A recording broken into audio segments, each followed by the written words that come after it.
Mereto di Tomba, Palmanova, Maiano, Tolmezzo, Lignano e poi gran finale a Udine. Sono queste le location per l'edizione 2024 del Trofeo Modena, il grande appuntamento dedicato all'atletica giovanile friulana. Forse non tutti sanno che il trofeo porta il nome di Luigi Modena, uno dei fondatori della Libertas di Udine, nata sulla scia dell'entusiasmo dei Giochi Olimpici di Roma 1960. Giovedì 4 aprile, al Città Fiera di Martignacco, sono state presentate le tappe della manifestazione che coinvolgerà più di 300 atleti, dai piccoli esordienti della provincia di Udine alle categorie ragazzi e cadetti della nostra regione.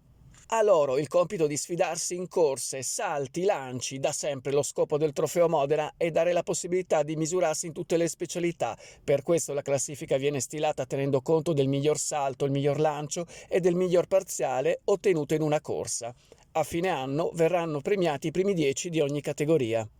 Ma perché è tanto importante cimentarsi fin da piccoli in tutte le discipline dell'atletica? Lo spiega ai nostri microfoni Venanzio Ortis, presidente della Libertas provinciale di Udine.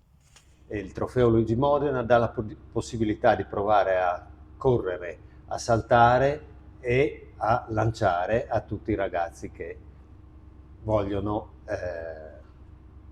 provare. Novità di quest'anno l'organizzazione del gioco atletica proposto per gli esordienti 8, bambini che fino all'anno scorso gareggiavano regolarmente nelle diverse specialità. Cuore e anima del trofeo, da sempre, sono le società che si assumono l'onere di organizzare le diverse prove. Si inizierà con il weekend del 13 e 14 aprile con la Libertas Mereto di Tomba, poi il testimone passerà alla Libertas Friul Palmanova con il 27 aprile e il 1 maggio. La terza tappa del Trofeo Modena si svolgerà il 25-26 maggio con la Libertas Maiano. In concomitanza con la chiusura delle scuole, il quarto appuntamento dell'8 e 9 giugno in Carnia con la polisportiva Libertas Tolmezzo. Dopo la pausa di luglio e agosto, nuovo appuntamento a Lignano il 1 settembre con la firma De Lupignanum e poi gran finale a Udine a cura dell'Atletica Malignani Libertas Udine il 12 e 13 ottobre.